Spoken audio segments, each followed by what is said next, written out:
So firstly, right, this whole issue with the Atlanta city government over this Stop Cop City issue, well,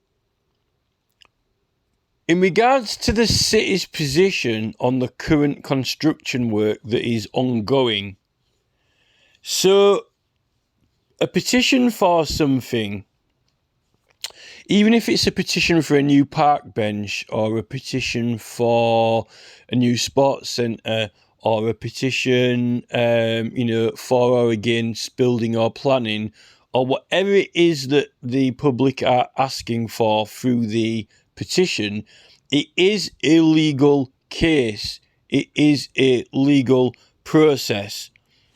And the thing is, it's in its own right, it's not just like an election, because with criminal and civil proceedings, the petition for, when you're getting a decision from the council chamber, the local authority chamber, so to say, with what's got judicial capacity to make orders, planning orders, and so forth. It is legal proceedings, and this is the thing, right? So when they are collecting these signatures, and then when they're now saying that they're ready to hand it in for this Stop Cop City campaign, they are about to hand it in to say that they've got 104,000 signatures or whatever, and then they've already checked them to make sure they know how many roughly are potentially valid, although the council authority, the city, are going to check them themselves to make sure. They're going to decide apparently, how many are valid or not ultimately. So they've got to get over 50-odd thousand in order to get this referendum. But the thing is, the petition didn't need to ask for a referendum. The petition could have just been a petition to Stop Cop City. Like, we want a new park bench, or we want a new sports centre, or we want to object to someone building a house or something, right? You can do that through a petition. But the fact that they're asking for a referendum, well, the thing is, you get a referendum at this certain percentage. Like, for example, it's meant to be 5% in our country. It's meant to be 5% because you've got so many signatures that you've actually shown that it's extremely important for everyone to vote on it. No one hardly gets referendums because when people petition the council for something, you usually don't need anywhere near even this 5% to trigger a referendum. You only normally need, you can get new stuff. You can get a park bench with 50 signatures or maybe even 5. It all depends if the council is for or against it. Now, ultimately, your council authority is meant to be serving the people. It's meant to be providing a function, a facilitator. And it's not really meant to be for or against anything. It's meant to be whatever the people want. Now, because certain people on the council get elected by the people and they've got a majority, whether it's, in America, it's Republicans or Democrats or whatever, they believe that because they are the primary party in government, that everyone wants to do what they want to do, right? So they think that you're challenging that, which is whatever they want to do. Now, if you're petitioning for something that is actually what that party likes, you could probably not even need any signatures because if you've got a strong case for we need a park bench with strong evidence that it's broken, then they might fix it anyway, right? Just on the merit that you submit a case, the park bench is broken. Here is a photograph. Look, it's knackered. We need a new one. Okay, we're not opposed to this, but it might cost a bit of, public funding, Can we justify that? Well, maybe it's your job to fix it anyway, but, there's 10 people signed, so, it is... people, and those 10 people are the people who actually use it all the time, This is the thing. If the council really don't like what you're doing, you need to try start outweighing them, right? So it's this opposition thing. You're starting to collect people to oppose. Now, the thing is, local councillors... I'm going to do this comparatively with a bit of England and a bit of America because it's generally the same principle, right? We can argue about the specific clauses at a later date, but to get the principle clear, right, which I think everyone knows the principle, but we need to go over it anyway, right? So any given councillor gets elected, right? And some of them, for example, here can get elected with less than 1,000 signatures, right? So, and if they've got a certain area, like a ward, where they're elected in, and this park bench is in a ward, if you are getting if you just get 1,000 signatures, you've got more people supporting that park bench to get him fixed than what that person in the government even got elected with. So you are overriding them, the councillor's authority, right? Because you're getting more people in his area to say they want a new park bench than who elected him. So even if he doesn't want a new park bench, you've overwritten him, right? Now, on that principle, you're going wider. So what you're doing, if you think of the scales of justice, right, you're outweighing the opposition, right? Now, but if the council likes your idea, what you're asking for, there is no opposition, right? They're already on your side. Unless anyone opposes it.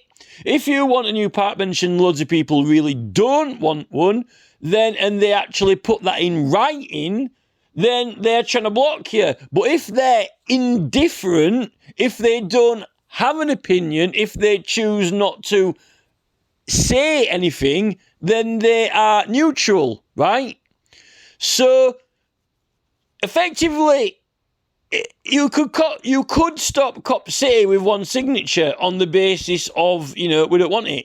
Now, you could have compelling evidence from, environmentalists. You could have compelling evidence from, Robert F. Kennedy, who's, an expert professor, environmentalist, a lawyer. You could have papers and papers and papers of detailed reports, pollution to the local area, effect on the forest, on the environment, on the animals, on the squirrels, on the, you could you could have mountainous volumes of evidence. And if there was such evidence submitted in the petition case to the council, such expert professors, you could go around getting 25 professors to submit papers, right? The weight of that is a compelling case academically, without even needing one person to sign it, because you've got a strong case that the council would have to get a professional expert to argue that. They'd have to get an equal amount of... This is like Rand Paul has just been on now, on the Hill. They had Paul Rand on debating against the Democrat to do with vaccines, for example. And he's got his scientific reports versus the Democrat's scientific reports. When they both say, we'll go on the scientific reports, but they've got scientists on one side and scientists on the other side. So it's like a war of the academics then. Academics for and against, which basically equates to the political parties. It's almost like chess. You've got your king, queen, rooks, You got your Republicans have got their, their senators, they've got their, governors, they've got their scientists, they've got their professors, they've got their businessmen, they've got their guys who come in dropping 5 million into the party chest for funding. It's almost like a game of chess now. It's not the scientists anymore. It's the scientists who are on a party political side and scientists who are on the other party political side. And now they're actually arguing about the actual fact and truth, right? So, but what overrides that? Well, if you look at the Inquiries Act, the Inquiries Act, through the merit of intelligence, interpretation, logic, someone has compiled the act. Some of these MPs aren't stupid, even though they pretend to be when they want to be ignorant, right? The minister or senator can have a inquiry, a national inquiry, or whatever you call it in America, or public inquiry, either on the merit of the evidence or on the weight of the public concern, which means that it's the public's opinion, whether they want something or not, it is down to whether they want it or not, and that their signatures or their support is the evidence. Although now the media seem to be claimed to be the public opinion, or they stir public opinion, on the mainstream TV, because they can show certain films or even have soap operas pushing a certain thing and get the people to, side with it or agree through manipulation of opinion. Even by making points in TV shows. I mean, you don't even control the misinformation is one thing, but you can still use creativity and the arts and the muses to, not even use any specific language, but, get a point or take a side through clever theatrics and so forth. This is what Eurovision doesn't see. I mean, apparently George Galloway has just said that the European Union have just made they've got overriding all truth and fact on social media by parliamentary power.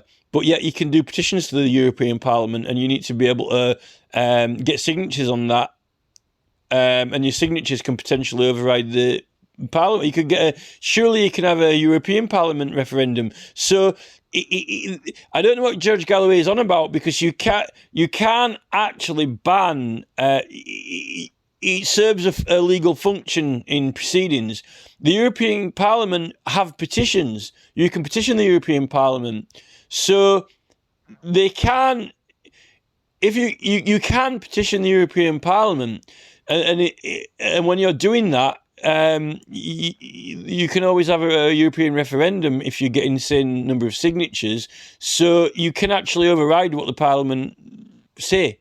So in theory, you can try that information, whatever you believe to be the fact, in order to bring the case, it has to be aired and shared. So the European Parliament, they don't have the First Amendment or the 1688 Bill of Rights, but they've got petitioning the European Parliament, which is proceedings, and and it's still a petition, which is still a petition in Europe as what a petition is in England or America.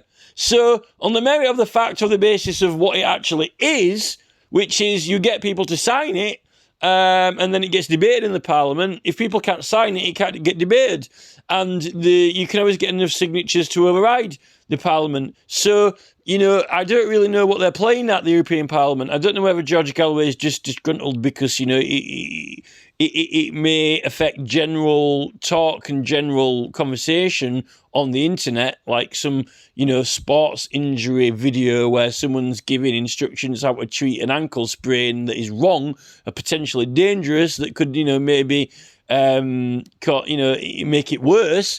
maybe Rand Paul as a doctor, might be behind, preventing general misinformation about, how to treat sports injuries on the internet. But we're talking about this area and field of political debate, which is a legal proceeding, which serves a function or is a legal requirement, which petitioning is. And they've got it in Europe. So I don't know whether they're just trying to mess us around or play games. But, that's the thing with Elon Musk. He's meant to be pandering to the European. But I've gone off subject with that. Going back onto the fact of, this signature and weight of signatures versus, the evidence and the... So you're trying the information, you're trying the facts. Like, this is what's happening now with Congress. You've got these doctors on one side and doctors on the other side. And who's right? Because you've got Rand Paul wouldn't be able to lay those documents that he's laying as evidence for the Republican Party in the Senate if they couldn't be submitted, right? And if someone can hand him them, and if someone's handed him them as evidence, he can also, is allowed to get whoever's produced the evidence, is allowed to get people to sign and support it to say that they think that it's right. And the other side as well, there wouldn't be two sides. I think what this whole censorship movement is trying to do is kind of take away their opposition, so there is no opposition, which it's almost like removing the debate. And it's what some people are saying, almost like the two parties are merging into one. They don't want there to be a debate about things that they basically only... It seems like they only want to debate the things that they want to, and this is why they're ignoring Marianne Williamson or Robert F. Kennedy. It seems, but yet they claim they're all for, the American flag and the Constitution and all this and that. But it turns out now that they really are trying to evade the truth. They don't even want to, acknowledge a lot of these things or people. So what's actually happened is they're turning against democracy. They are actually turning against the debate, and they're starting to turn against having different parties, really. Because different parties have different opinions and they don't want anyone to have different opinions or only their opinions. So, it kind of is all wrong. No one is saying that, maybe YouTube shouldn't have videos on there which incorrectly instruct people how to give, like medical treatment, for example. Although no one in America wants to treat you anyway because they're never insured. I don't even know how they manage to do first aid courses in America because no one dare touch anyone, Goes, I'm not insured,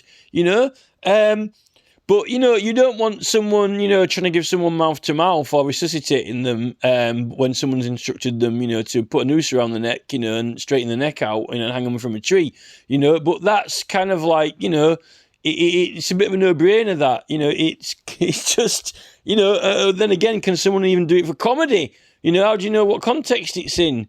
This is the thing. Does that mean we're going to ban all comedy as well? And then YouTube have got all these horror films and so much on over 18, and they're renting movies out which has got sex scenes in, but then they're pulling down other people's material because it's sexual, and then they won't remove the Flexi-Sex album. So YouTube is in a mess.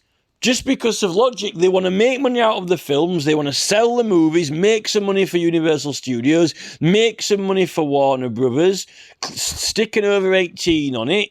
But yeah, even the Goonies has got a snogging scene in it. You can get it sexual, it's kissing, So YouTube, Paul Groves is a nightmare. If you actually could get a lawyer and take Paul Groves to court, you'd annihilate him. Because he's gone for the cash, he's gone for the money. Rather than say, right, all right, we're not having any sexual content on here, but we want to make money. We're about money. We're going to have adverts on here. We're going to have political classification of adverts. We want to rent movies out. Oh, that's an 18, yeah, but it's got sex scenes in it, Paul. It's got kissing in the Goonies, PG, sex. Sex, you get sexual gratification from that. It's not a fetish. Oh, well, yeah, but we're making loads of money from them. Universal Studios, Warner. Why don't you make a policy with them, Paul? You can make up whatever policies you want for your Supreme Court. Google and YouTube are supreme. You can make their own policy, make their own laws up. Oh, make a law that, all right, we submit. Anyone who uses YouTube has to give up their copyright. We hereby give up our copyright. You can't be on YouTube unless you give up your copyright. Oh no, well we won't be on here then. We're not going to have our movie on here. Well, other people have got it on there. It's private. They can bring what films they want in. We won't have copyright laws on YouTube, right? Yeah, because you can make up your own laws. Not, just like, oh, we'll make our own laws up. No, you won't make your own laws up. You're trying to pick and choose what laws you want. That's the problem. And that's why you're getting yourself into a mess, because you've got too big too quickly. You've got billions of viewers. You've got more money than God. And, Neil Mohan actually thinks that he's God. I am God. I'm a tech god. He's a tech god. Or Mark Zuckerberg's novel technologies. Hey, I'm a wisecrack kid out of California. I'm Mark Zuckerberg. Look, here's my wallet. Pull it out. Look, it's like Mr. Beast's. Look, money. Way, let's smash up a Ferrari. I am a god. I have more money than the government. Yes, I can do anything. Yes, no, Mark, there's gravity. That's the thing. There's logic, Mark. Yes, it's the Goonies. They're kissing. It's sexual. Someone could get sexual gratification out of that, and it's not a fetish, unless you have a fetish of kissing someone with, teeth straighteners, like with a brace. Hey, I've got a brace. It's just a brace fetish. Hey, I'm Paul Groves, the legal genius. That's not kissing in the Goonies. That's, it's a fetish, It's a kissing fetish. All right, we're splitting sexual genres are now split into special categories. We've got touching fetishes, kissing fetishes, stroking fetishes. In fact, by the time you're finished, every single sexual possible genre is just a fetish, and apparently YouTube allows fetishes, so that means you can have whatever you want as long as it's classed in a specific fetish, like naked women dancing fetish, or Punjab sex fetish. This is the thing with Paul Groves. You should absolutely annihilate him in a courtroom, because it's almost like on Ridley Scott, innit? Like on the Architects, when the drink's that potion and it dissolves into separate pieces. It's like Google's sex policy, dissolves into separate faces and pieces. It's just because what they're trying to do is that they're trying to defy logic to do what they want to do, not what logic dictates, not what intelligence dictates, not what is truth and fact. And this is the thing. They just want to do what they want to do, and that's why we've got laws, and that's why their policy has to comply with the law. Otherwise, there is no law. And this is the problem. They think that all the money in the world can buy them their own laws. And that's basically what Mark Zuckerberg wants to do with his metaverse, It's almost like Axl Rose, isn't it? Come and step into my world. It's a psychotic state of bliss. I've had enough of the real world. How many times have you hit and missed? Do. Sort of like fucking Guns N' Roses, isn't it? In Mark Zuckerberg's metaverse. Probably been listening to that while he's been in the metaverse, But anyway, so try to get back to the whole thing with a local council. So you're trying to get the weight of people, but once you reach this critical point of this, percentage, then you can have it's made it that important enough that everyone is going to have a say in it, right? But you don't have to get to that critical point. No one ever has referendums in local councils, because really the political parties don't really want you to use it. They don't really want you to use it, because that means that the people will get what they want in specific matters rather than only voting in elections. And actually, there should be a hell of a lot more local referendums on things, because not everyone who votes for a political party agrees with everything that it's doing, which is, but most people go around collecting these 100,000 signatures to the government. You only need 100,000 for the White House as well. So that, why these local states are collecting 100,000 signatures for local matters, I don't know. And you could have got a debate in the White House for that, But anyway, so a lot of the local issues get resolved usually with smaller number of signatures, like maybe 1,000, 2,000 or whatsoever. But then they start to say, because the only real main sites you're using are change.org and 38 degrees, they start trying to say that a lot of signatures aren't local or valid. Whereas Wiltshire Council, at least in England, admit that UK signatures are valid because everyone has got a right in this country, and it's the same His Majesty's local government. But it says here, share this on Facebook, by email or Twitter. So this is actually Parliament giving you an instruction. Parliament is giving you a direction to share it on these platforms, which is like what it says in the law.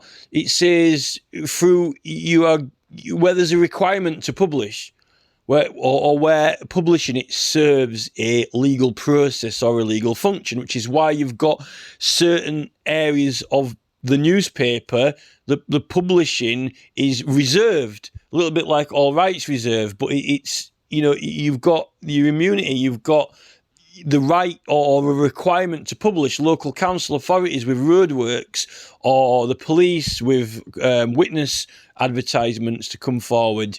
This petition, because you need people to sign it, because it's legal proceedings, and so forth. Or any other enactment where there's a requirement to publish, or a prohibition from people preventing you from publishing or denying you the freedom of use of the press, which is basically what the First Amendment is, an extension of free speech for political debate and dialogue and proceedings. So it is serving a function. Now, the Parliament petition, the thing is, you should actually have your evidence and things attached on this website here, let alone sharing it on Facebook. But the Parliament Petitions Committee are corrupted, and they don't want any, it's almost like the Democrats don't want to talk about Marianne Williamson, even though she's running for government, or the main channels are ignoring her. That's actually the situation. She's an official candidate for government, and this is basically the same treatment that the Martin Day and the Petitions Committee in Parliament, Geordie woman, YI-man, Labour chairman is pushing on us. Oh no, we can't have that. We're not publishing this. You can't attach that link. You can't have that. Well, how am I going to attach? No, that's my evidence. It's almost like going into a criminal case and saying, "Oh, here's the fingerprints. No, you can't submit those as evidence." Why? Because you might prove the case and win. Well, actually, it's misinformation. Well, how do you know if it's misinformation? Well, they're not the right fingerprints. Look, we haven't even had the hearing yet. We need to get the jury in. We need to get the jury in to decide if they're the right fingerprints or not when the expert comes in and puts them on the table, and we have a look at them, and then we give the statements, and then the jury decides whether they think the fingerprints are legitimate based on the forensics expert giving his testimony and evidence, and whether he tells us they are or not. Well, the jury decide whether the thing, you can have Professor X in there, saying that the fingerprints are valid and that he checked them all, but maybe he didn't. Maybe it's Fauci, the jury decide, and the jury might think, well, I think that this guy's talking a lot of bollocks. This is the thing. This is what the European Parliament can't handle. They can't handle the fact that the majority decides what the truth is.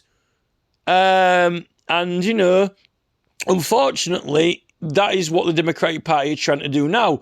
Their truth and not anyone else's truth. The thing with the human being is this: human beings, measurements, rulers, protractors, mathematics is all actually in the mind. It's subjective. Because until you make those marks and until you realize these things, you can have these geometric shapes forming, like, in Northern Ireland, Giant's Causeway, hexagons form, but there is no such thing as labels, terms, words, interpretation of angles or measurements until you word them, measure them, draw them, right? Nature is just what it is, the form. All of the language, all of the diagrams, the blueprints, all of the the geometrics that are invisible in nature, or at least, they're there in form, but there are many angles that aren't there in form or don't necessarily appear. I don't think nature itself covers every single possible angle. Maybe you could get like a shell and a pine cone and all these different objects. Maybe you could get most of them which cover most of the possible geometric shapes, but you might not get every single angle, and the only reason that you might get every single angle is because they're not all perfect.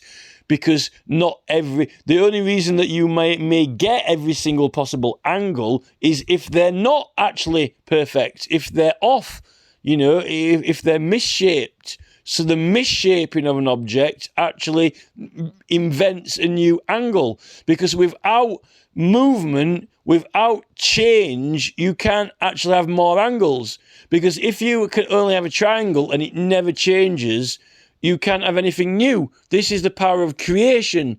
And this is the thing with the human mind and subjectiveness, thoughts. Without a new idea, right? Because actually, if something doesn't exist, it's not real. If the European Parliament and if all this Democratic Party, right, if they had an existing set of facts, and these were their facts and no more, and they fixed it and screwed it all together tight with nuts and bolts and didn't move, and you can't actually have anything other than what they say, how could you invent a new thing? Because they wouldn't give you permission to invent a new thing, because a new thing doesn't exist. In fact, it's not real. And something that's not real isn't true. It doesn't exist. It's a lie. Because if you say there is a flobberjom and there isn't, that's a lie. Because there isn't a flobberjom. There is no flobberjom. A flobberjom does not exist. So it's not real. So when you say, I thought of a flobberjom the other day to some guy, he says, no, you didn't. There is no such thing as a flobberjom. It doesn't exist. Therefore, it's a lie. And therefore, the European Parliament will have to take your video down because you said you thought up of a flobbergom and it doesn't exist. You can't have it. Flobbergoms don't exist. So that's misinformation. Yes, but I just thought of it now. I just created it in my mind, but where's the evidence? Well, I'm drawing it down. Oh, there it is, a flobberjom, but no one else knows of this. It's not in the dictionary. What evidence have you got that a flobberjom exists? No one on the whole planet. Just you. You have just drawn something now and created it, and you said that it's a flobbergom, but no one else has even seen it before. That means there's one person to, the whole of the planet. So everyone doesn't believe that a flobberjom exists, and no one even never heard of it before. And now you're saying there is one, and now you even come up with a drawing of it. Well, now I'm going to put it on the internet, and I'm going to try this flobberjom with you and see if you think that it exists now. Oh, yes, it does. Now that I've seen it, I've seen your flobberjom picture because you uploaded it. European Parliament wasn't going to allow me to upload it because it didn't fucking exist.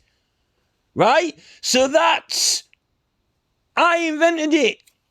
And this is the thing with misinformation. The thing with misshapes is that it's not the shape it's supposed to be. It's different. It's a misshape. There's hit and miss. You're going for the target and you hit. You're going for the target and you miss. You're going for the shape and you get it. It's misshaped. But in misshaping something, you've invented something new. It might be wrong, but this is the thing with art. There's a new art forms where people experiment. They make paintings and one goes wrong, but I kind of like this painting. Well, it's artistic, it's imperfect. There's just something with this Valkyrie style, I don't even know her name, that European Parliament woman with the short blonde hair who thinks she's some sort of reincarnation of some sort of Valkyrie mixed with Queen Elizabeth the second, who is the ultimate, she's almost like the Third Reich. But like these are the people who are banning Nazi symbols all across Europe. Yet she's the stereotypical embodiment, possibly reincarnation of a German fascist, because she's trying to take over the world and ban everything. Yeah, it's Eurovision. She hasn't got the full vision. It's Eurovision, and that's the thing that Euros don't get, because it's like a sandwich shot of a picnic. It's 38 degrees. It's not the whole thing. It's like a Greek claiming that they're the original mathematicians of Europe when they're not. It's wrong. She's missing data. Missing the data, that would fill her in on the facts and truth. And even when it's wrong, there's always a lesson. The thing is, there's always actually a lesson to be learned, because this is the power of the human mind. Everything in the world is subjective, right? For humans. In nature, this is why you get these, people who are into, chaos theories, because, if volcanoes erupt and if, temperatures change and the planet could turn into Mercury at any minute or whatever, or whenever, the sun blows up, it's all cascading chemical reactions, and we could be here one minute and burnt to a crisp the next. It's all just randomized universal chaos, and what is the meaning of life in that? And these chaos theorems don't necessarily value human life or morals or kindness or virtues or whatsoever. Or you could be obsessive with those, and maybe the Europeans are coming from a kid gloves attitude and they think everyone should be protected by being turned into clones.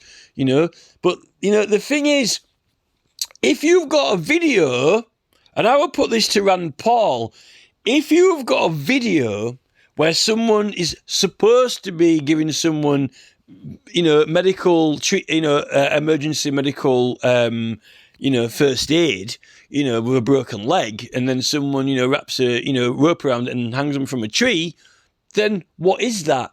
It's not it's not the correct information of how to treat someone when they've broken their leg. But it's not missing. But it is something. It's still a video. But then what? If you label that video correctly, you could then, if you labeled this video then suddenly as, for example, renamed it to how not to treat someone who has injured their leg, then it suddenly makes sense. Now it's a video of how not to treat someone when they've broken their leg. It was corrected. It's almost like at school. You got the answer wrong, now it's right. But the video is still something. It's not nothing.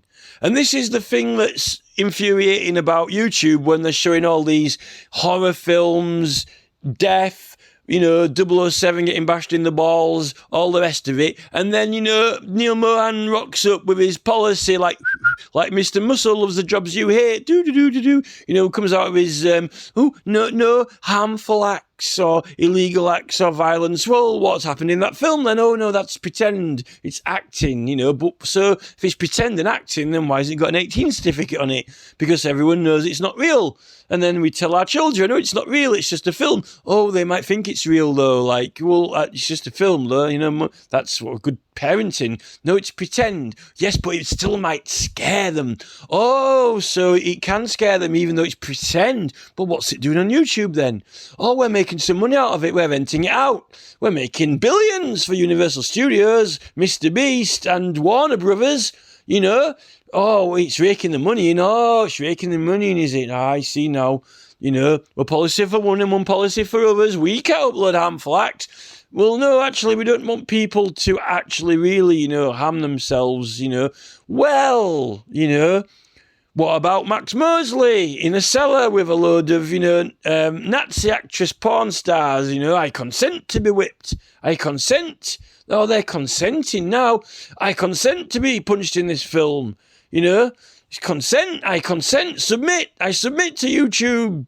Well, these are laws of England. Well, give up your laws, consent to our website and give up your rights, you know. You know, join the slap in the face club, you know, give up your right to, you know, have the police come and enforce harassment or, you know, actual bodily harm. Sign the consent form. Here we go. Now we're in the face slapping club. Slap faces to your heart's content. Line up for your face slapping. Consent, agree, submit. Harmful and dangerous acts. It's private. You know, sign away the laws of England. You know, it's Rishi Sunak and businessmen. Consent to my company. Ripping you off. It's Rishi Sunak. Would you like to do a new deal with me? Yes. How much is it? £10 million, sir, for a paperclip. Oh, that's a great business you've got there. How many paperclips have you sold, Rishi? Well, about 550. Whoa, you're making a killing. Yes. Who would buy those? Only a fool for that price. Well, we're full of fools around here. Well, he bought it. You sign this consent form. I'll buy that paperclip off you from an extortionate price. Well, that'd be theft to anyone else. That's daylight robbery. He's making a gain at me and putting me at a loss. Surely that's putting me at a loss by taking, you know, you wouldn't take £500,000 from someone for a paperclip. It's surely robbery, that. Well, you consented, sir. You consent to give me this for the paperclip. Therefore, it's a business and we're allowed to do that. Well, it's about time we stopped consenting to it, isn't Rishi? It's about time the entire country of England stopped consenting. We don't consent. Oh, look, they're gathering in crowds now, Rishi. We don't consent. We don't consent to be ripped off by the companies. We don't consent to these prices. We don't consent to these fees. We don't consent to these policies. We don't consent. Oh, it's Keir Starmer and the opposition to the Tory party. Yes, come on, Keir. Fight for the working class. Come on, Keir. We don't consent. Oh, actually, I'm Keir Starmer and I fully support business enterprises and business in Britain. I'm very much behind strong enterprise and business. Yes, profits and business, that's what Labour are all for now. So I consent to Rishi's new paperclip tax, his new paperclip fees. If you can afford a £10 million paperclip, then why not spend? Yes, treat yourself to a £10 million paperclip. Sign the consent form today. I'm all behind business, yes, because this is going to make all of the Labour voters very, very wealthy with their powerhouses. You could build a powerhouse out of these paperclips because I'm Keir Starmer. Yes, calm down, everyone. Stop telling Rishi you won't agree to his terms and conditions. You know, calm down. Stop chanting, we will not put up with this. You know, we will not put up with this. Give us our money back. Hand it over, Rishi. And them. Look, everyone's chanting now. 60 million people, Rishi. There's a referendum. Ooh, Rishi's nightmare. Like the Scrooge. The ghost of Christmas past, present and future visited Rishi. 60 million spirits of England. Rishi, we do not submit. We do not consent. Give them their money back, Rishi. Ooh. Ooh, the ghosts of Christmas past, Rishi. The ghosts of Christmas past, present and future. Give them a present, Rishi. Give them a present like your Tory donors gave your party the war chest, Rishi. £5 million Tory war chest present. The ghost of Tory presents, past and future, Rishi. Give the people their money back. All of it, every penny, Rishi. Give them their money, Rishi. Every penny out of the Tory coffers. Everyone, the spirits of 60 million people, Rishi, dancing round your head. We do not consent. We do not submit. We do not accept. Give us the money back, Rishi, so we can pay for the advertising boards and the internet bandwidth and the telephone without spray painting on the walls, without scratching on the pavements, without smashing the bank windows. We'll use the money, Rishi, on every billboard, on every television advert, Rishi, on every station. We do not consent. Little elves popping up on your TV screen, Rishi, in between your adverts. We do not consent, Rishi. We do not submit. We do not consent. Oh. Quick, get them off there. I'll have to go ad-free now. I'm paying ad-free. I can't afford it. I've given them all the money back. I'm Rishi. I'm poor, Rishi. It's a nightmare. I can't get them off my phone. Where are the little elves on your phone, Rishi? Now you're poor. Now you know what it's like to be poor. Give us the money, Rishi. We do not consent. We do not submit. We do not... I'm Rishi. I've had enough. I'm at the end of my tether. It's enough to drive me mad. I'm going to knock the bank windows through and get my money back from them. Oh, now it's driven you to it, Rishi. It's driven you to it now.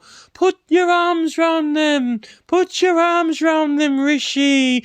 Put your hands in their pockets, Rishi. Rishi's coming to hug you. He slips his hand in your back pocket and takes your wallet out. There's a £50 note, Rishi. No more cash, no more cash. It's a fingerprint, Rishi. It's a fingerprint. Touch and pay on the forehead. Ooh, this is it. This is the thing with the Tories, isn't it? It's all about the money. It's all about the money. What can we do with that money? Buy a consent, get them to consent, submit, bow, sir, in the street. They call me the honourable gentleman. Oh, it's Andrew Bridgen. No one wants to sit next to him in Parliament, but he is the right honourable gentleman, yes. Andrew Bridgen, the right honourable gentleman, but we're lying because no one wants to speak to him or listen to him. He's Billy No Mates in Parliament. Well, why are you calling him right and honourable then, Rishi, if you don't want to agree with anything that he says? But it's tradition. I've got to look like that I'm calling him, like I'm amicable. Yes. I hold no swear words towards him. I treat him with any contempt or disrespect in front of the Speaker of the House. Yes, Rishi, but you just completely disregarded everything he says and you don't agree with him, so you don't respect the man's opinion. So why call him right and honourable? Because it's just a show. Dun dun dun dun dun, it's the Rishi show. Everyone's nice and polite in here. Yes, but I don't really agree with anything the man says, and he's wrong. But I call him right and honourable, because show must go on. Yes, Rishi, live the facade, the lie, the Tory smile behind the teeth of the lie of the facade of Parliament. Yes, Rishi, this is it. Yet when we are voting and this is the thing, they just don't want to consent. They don't want to accept. And this is the thing with Cop City. They... actually, 49 minutes in now, and I've actually remembered what I actually want to say, which is, if you get only 10,000 signatures, you get a response. In fact, as soon as you start this petition, it is published on the government website. So it's officially submitted and they've officially received it. Right? So, when Atlanta Stop Cop City are petitioning, surely it is the equivalent of it being live on the Parliament website, or, you know, if it was, but it's not online. But the thing is, it doesn't matter whether it's online or not. It's the actual status is live, viewable, readable, and actually respondable by the government. Because at 10,000 signatures, the government can give a response. And they will debate it at 100,000, but that response at 10,000 and it being live means that they've received it. And not only received it, but published it. And they can actually respond. So when the Atlanta people are asking for suspension of the building work, even before they have the actual referendum or hand the petition in, but when they hand the petition in, they're not handing it in. They're only saying we've completed the number of signatures, right? That's like that's the same as reaching 100,000 on here, right? Actually, this is what I wanted to get up. Once a petition has been published on the website, it will be open to signatures for 6 months. At 10,000 signatures, the government will formally respond. So this is the thing. Atlanta has got these different laws, these ridiculous rules, like they've got to have witnesses, they're going to get a certain time limit and all these other things, right? Which is different to other states, which I don't even think that these different states can have these different laws, because the First Amendment, Congress shall make no law, actually, that is what all the states are governed by. It's almost like, if federal law doesn't govern states, then what does it govern? It's governing the state. And through governing the state, it's governing the state in what laws it can and can't make. Obviously, you know. But anyway, so while you're collecting the signatures, it's published. I mean, the thing is, right, being published on Parliament website, and then the other picture I had up, it tells you to share it on social media. That's further publishing it. The fact that the newspapers are publishing stories about it, they're telling you about it, that is live status, right? So it is submitted, it is accepted, and they can actually get a suspension on that construction work. How? Well, you don't actually really need a court case, because the thing is, the petition is the legal proceeding against the decision that was made by the council to go ahead with Cop City. The petition is the not injunction, but it is the appeal in a way, or, well, it's a referendum to reverse the decision on it. It is the legal case. Now, like I said before, so what about in the meantime? Well, in the meantime, the thing that they're actually wanting to reverse is currently, they're working to get, you know, the more of it's getting destroyed. So it's evading the point of the proceedings, right? And like I said, so they should merely be able to request to the city, we're applying to have the construction work suspended. Now, if the council authority declines that, it's almost like, I said this in the other video, but it's like the most similar situation is like if you say you got a court order, like I said with driving, you've been banned, right? And you are appealing it, right? You submit the appeal, you enter the appeal, but so while you're waiting for the trial, for the trial, you can apply to have the order suspended, or so you get your license back. So that effectively is that's the model in legal proceedings where they are with this Stop Cop City thing. Only the council, the city, are not wanting to do that. But really the city is meant to be, maintaining the parks, cleaning the streets, they shouldn't actually be biased. They're facilitating the petitioning and the, maintenance and upkeep of the city, and they should suspend it. Now, therefore, there's some party political politics what's going on, which is why they're getting these signatures. And you're only supposed to need enough signatures to compel them. Now, that once you obviously reach that critical mass, and you're meant to have a referendum, but in England, you're entitled to a referendum when you get this 5% or whatever. You should be able to have one, and really. They're not meant to be setting ridiculous time limits or goals. They're not meant to be making it some sort of circus show to jump through hoops. That is why they actually made that law, because they were trying to charge them for petitioning and all kinds of things. And I actually think that if the thing for the time limit for Parliament is this: to get 100,000 signatures in 6 months, I calculated it, if you figure in sleep into it, like 8 hours a day sleep, you've got to get 1 per minute, right? So 1 a minute for 6 months it's insane. Those girls, students who got the tampon tax petition, 100,000 signatures, I don't know how they did it when these things go viral on the internet. Now, the thing with the Cop City one is they're making them do it in paper by hand. And there's a hell of a lot of people involved in it, and they've only got a shorter amount of time. I still think that 100,000 signatures is insane. So they've basically done what a lot of people do in 6 months. They've done it in a short time. Nigel Farage managed to get 300,000 signatures and handed them in.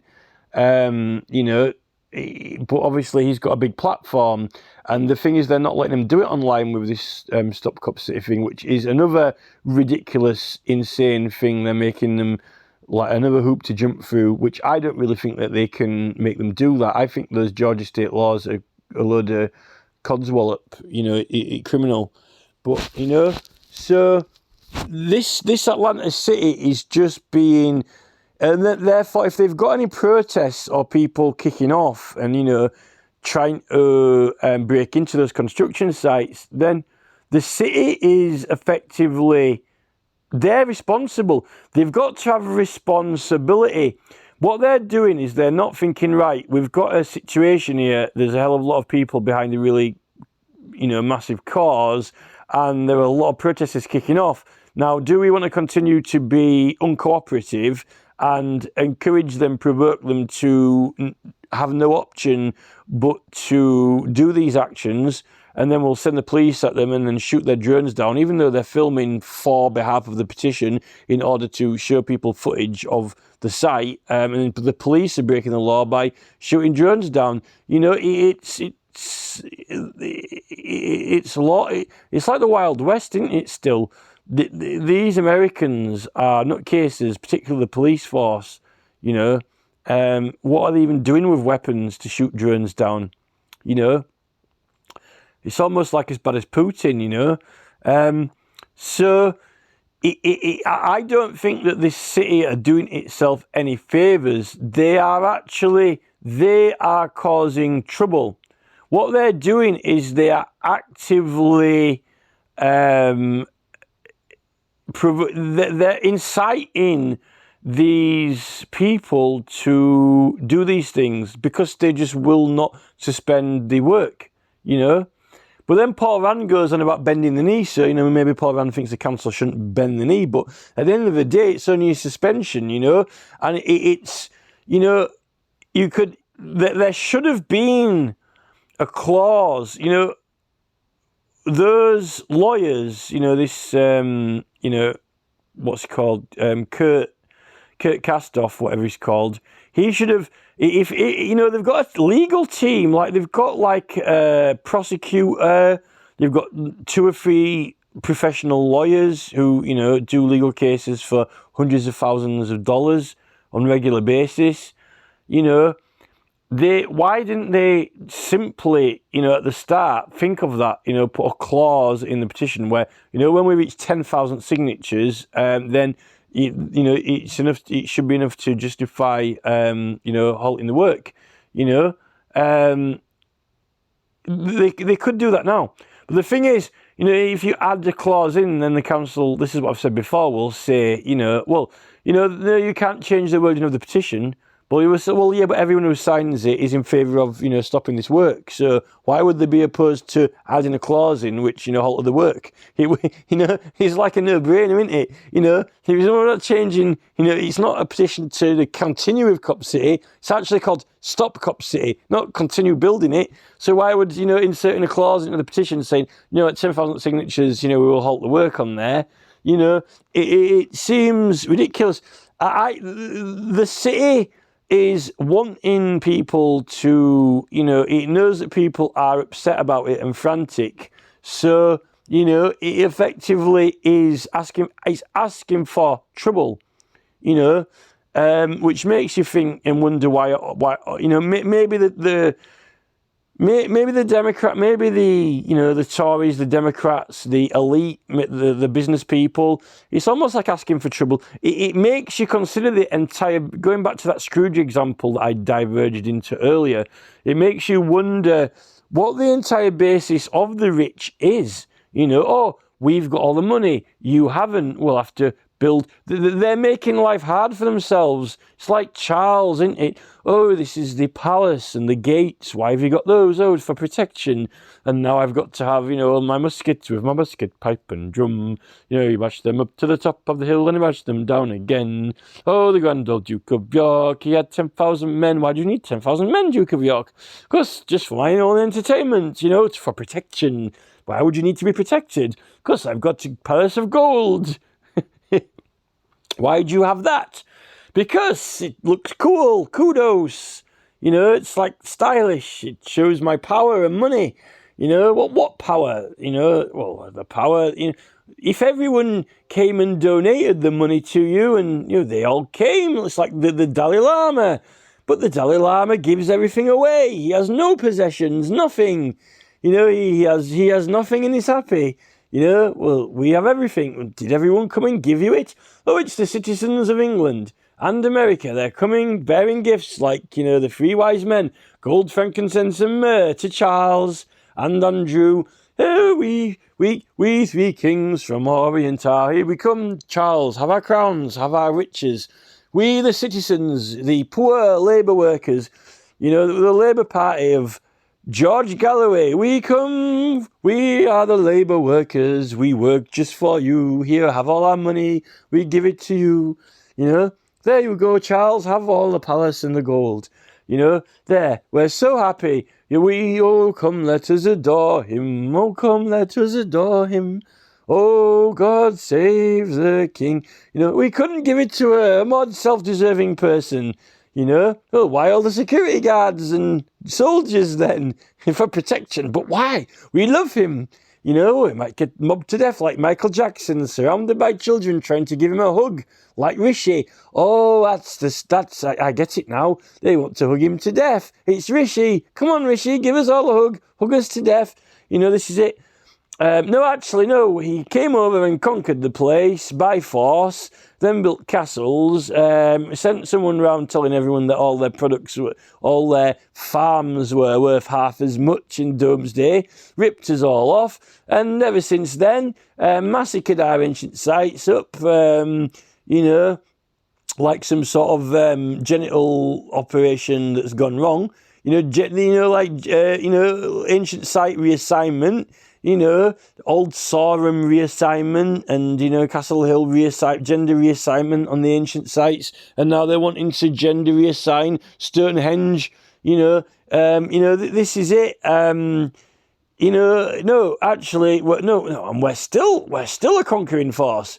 And by the way, what about all the laws?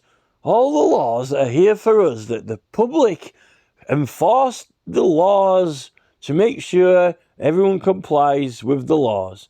Until now, they've got a police force, specially dedicated force, But they seem to have a mind of their own, a will of their own, a will of the sergeants. Oh, it's in the public interest. Oh, no, it's not. If it was in the public interest, then they would be directed by the public. Phoning only. That means that, we would be directing the chief, not the chief directing us. No, I'm the one with the stripes on my arms. Down, down, down, boys, sergeant stripes. Down, down. No, in the public interest to get down, is it? Down, down. It's actually in the chief's interest, and the chief's interest is in the inspector's interest, who is in the colonel's interest, of the colonel, captain, commander of the realm of the conquerors.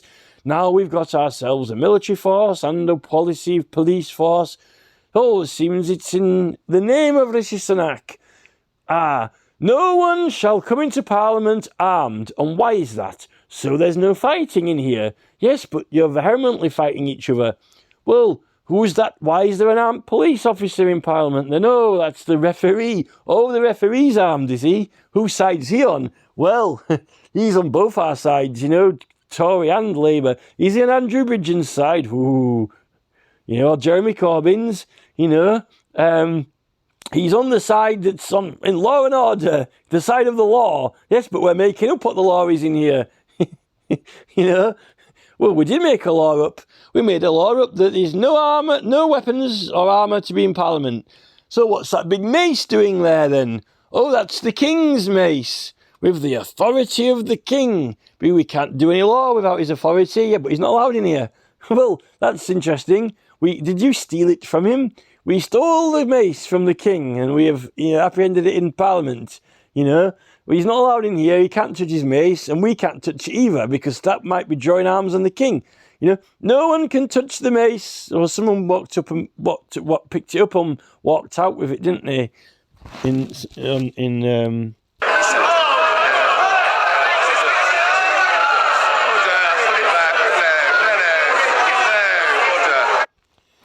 There we go. We've got an MP picking it up. Oh, he's armed. He's armed himself now.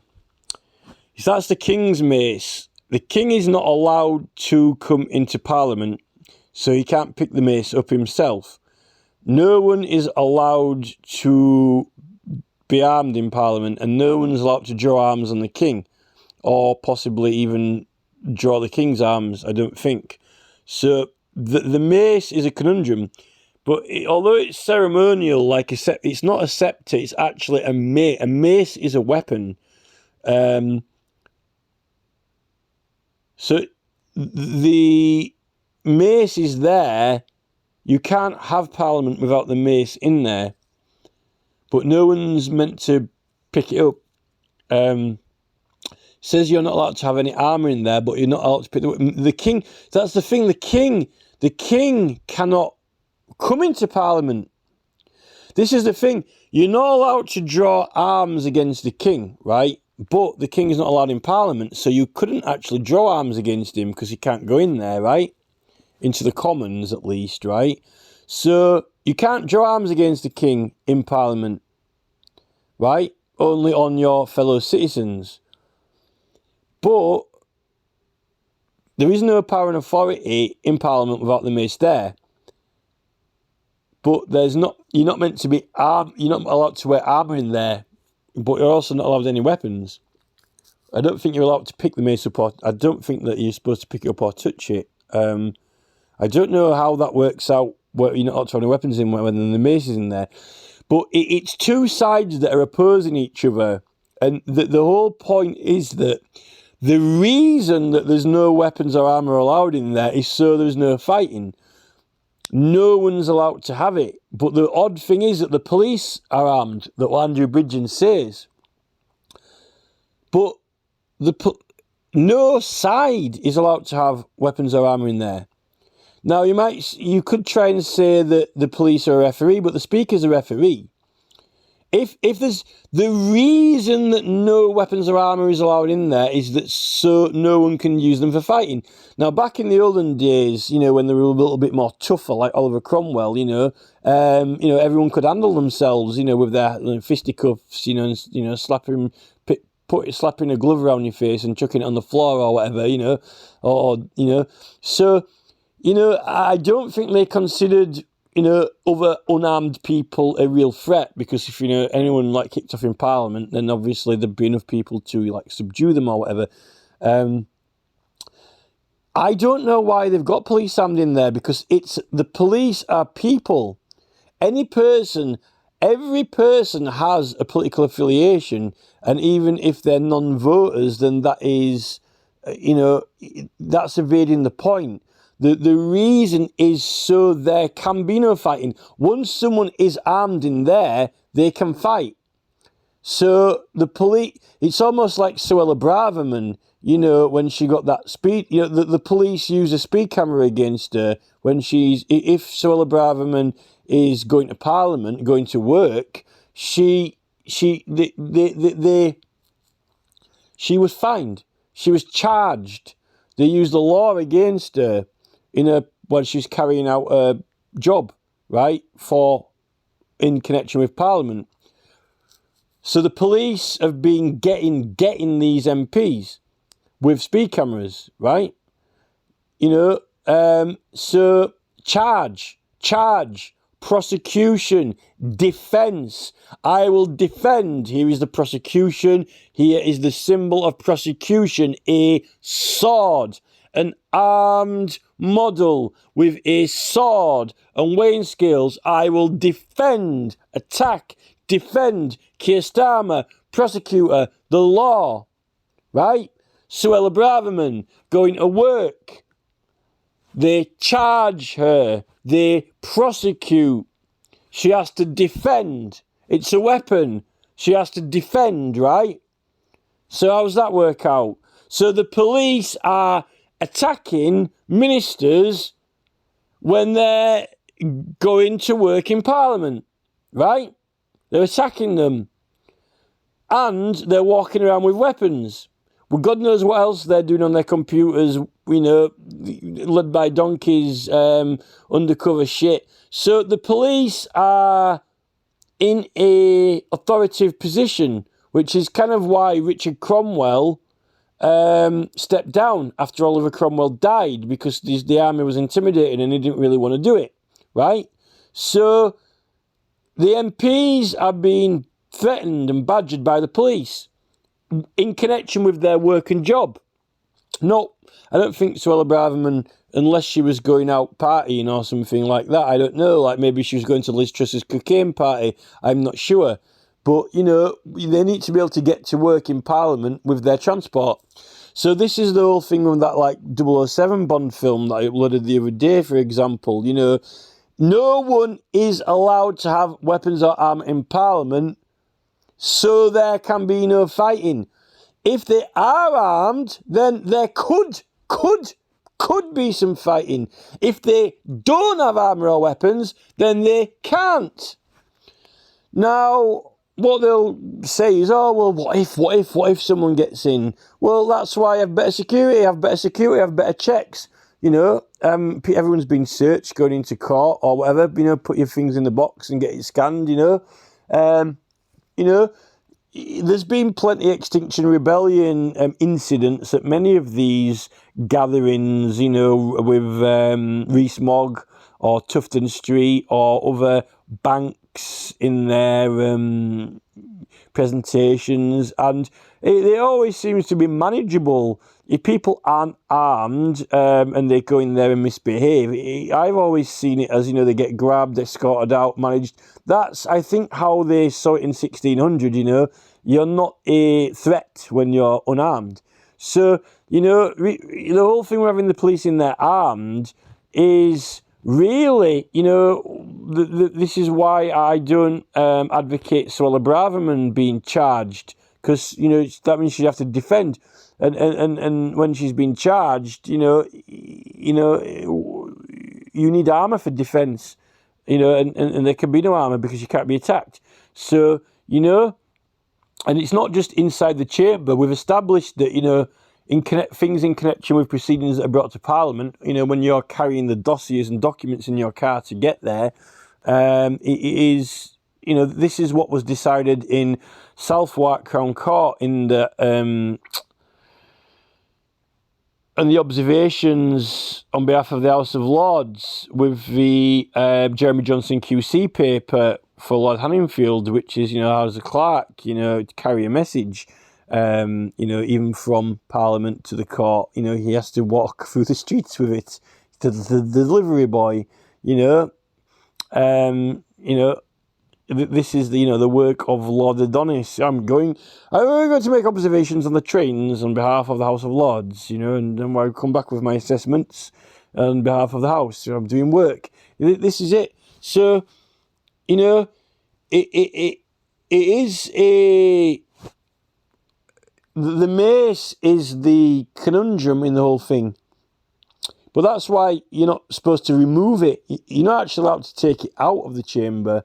You can't. The odd thing is that you can't actually, that. That is I find it extremely interesting that that there is the mace. It's almost like Lord of the Rings, isn't it? He's got a big mace that he swings. That Sauron guy, in the Lord of the Rings film, when we got the Dark Armies coming out, he's got a huge mace. He just swipes it and knocks them all down with it. So there is one weapon in there, but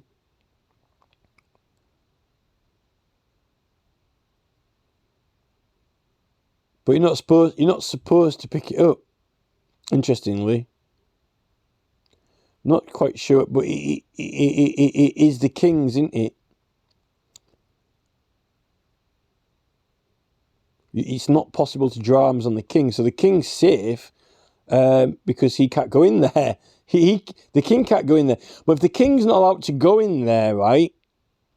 If the king can't go in there and we've taken his mace off him and his mace is in the chamber, then that's supposed to signify that the king can't get everyone, can't get people, which is why you really can't have charges brought against you, because the king doesn't have his mace to hit you with it, because they've taken it off him, and it's with the power of it, they can make the laws and then send them through to the House of Lords where they pass them.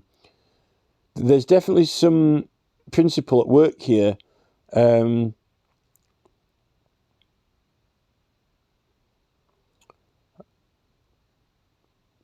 Yeah, you can't be. I think that people have overlooked this when they've made that rule up that you don't need any. You're not allowed armour in Parliament, but you don't need any, because the King's Bench can't attack you. The King's Bench can't attack you and can't actually bring charges against you, so you don't need to defend it, because they don't have he doesn't have the mace himself for matters that are to be brought into Parliament. So the Crown Prosecution Service, Keir Starmer, and the police, His Majesty's Police Force, can't bring charges against anyone, so then there needs to be no defence. Interestingly, why are the police walking around armed with weapons then in Parliament? Well, to protect. Well, no. That's why you're not allowed any weapons in there, because then you've got nothing to protect against. You need tougher security checks. You would have thought that from all the money that they've been, that 5 million donor to the Tory party, you would have fucking, we're getting a new £5 million security system. It's the highest priority. But someone's just escaped from terrorists just escaped from one of the prisons. I think the Crown Prosecution Service are terrorists. I don't really know. This is the problem with Rishi Sunak and Suella Braverman and Priti Patel. They don't really know what the fuck they're doing. And I don't really think they deserve to. And I'm saying that. I really don't think they deserve to be in there, because they don't get it. And then they're being tricked and duped by their advisors, by the Ministry of Justice and so forth. and then they spring all these laws on us because they don't believe in the rights, they don't understand them, and then they're doing all these new policing bill and then taking all his rights away because I'm sorry, but I just don't think they are. They're definitely, I don't dispute that they're British. I don't dispute that they have a right to be in England. I don't dispute that they got a British passport, and I don't, try and claim that they shouldn't be in England. But they weren't made in England, and I just don't think they understand. And in fact, the fact that now our country is changing into some sort of,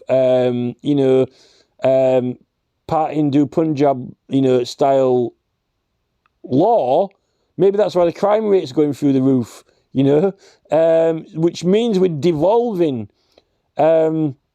We've got all this new technology, security cameras. So if we've got all these latest technology, security cameras, the latest cutting edge development, Neil Mohan's Johnny Five is Alive, Short Circuit, Laser Lips, Your Mother Was a Snob Blower, fucking Anonymous, microchipping, fucking Mark Zuckerberg's fucking metaverse, fucking whatever, then why do they need police in Parliament if they haven't got the surveillance to check them?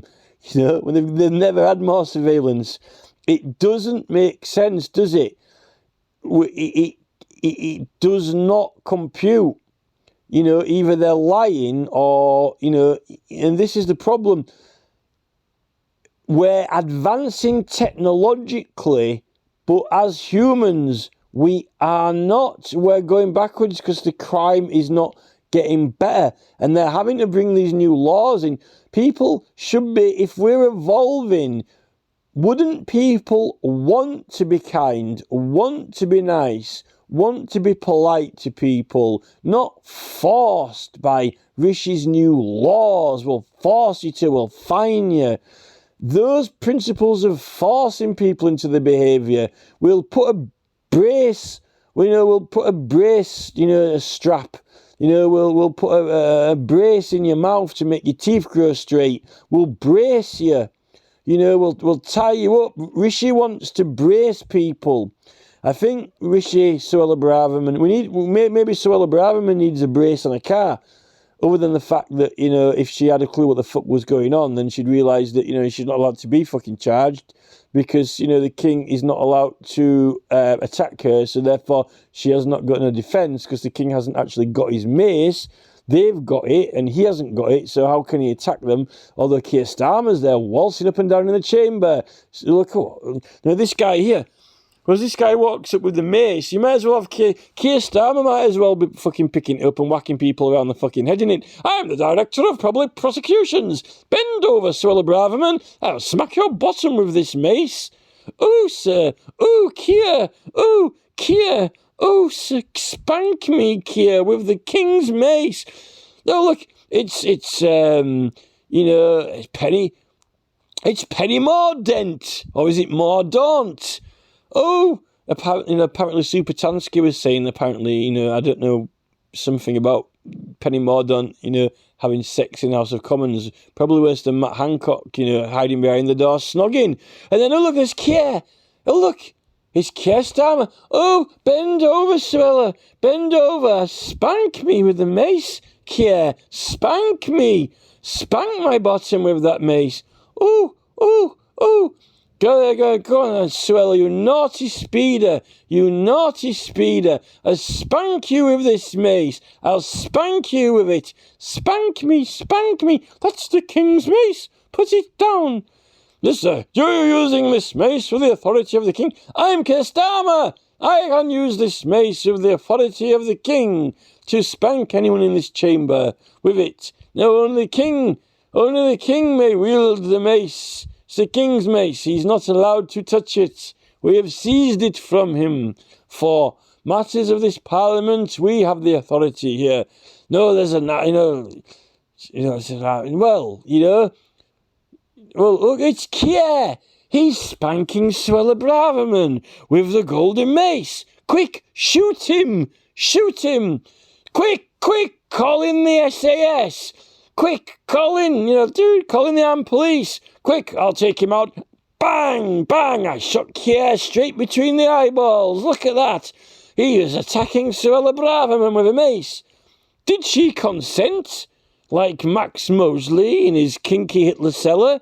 It's Max Mosley in a Kinky Hitler cellar. It's Suella Braverman with a kinky golden mace. But then, don't worry, the SAS are all armed, and they just shot him. They shot Keir Starmer. Oh, what a shame, what a shame. It's another tragedy in Parliament. What a mess. How did this happen? We'll have to make some laws. No weapons in here allowed. No weapons, no armour allowed. Well, we'll have to get rid of those armed police officers in here. They shot Keir straight between the eyeballs. And then how did he get hold of that mace? Well, you're not allowed to use it. Who do you think you are? The king, Kier? Do you think you're the king? You kinky king, Kier? I declare Kier the king of England. Well, you'll have to leave the chamber then. Put the mace down, Kier, and leave. Make like a tree and leave, Kier. Leave. Exit stage left. Leave the chamber, Kier. You misbehaved. You are banned like forever. Like John Burkow. Banned from Parliament forever. Never to come back in. Get away from the mace. Don't be prosecuting anyone in here again, Kier, because prosecutors are banned from the chamber, Kier. They're banned. No prosecuting in here, Kier, on behalf of the king's benchy, Macey bench. Go away, Kier, with your speed cameras and your armed police force.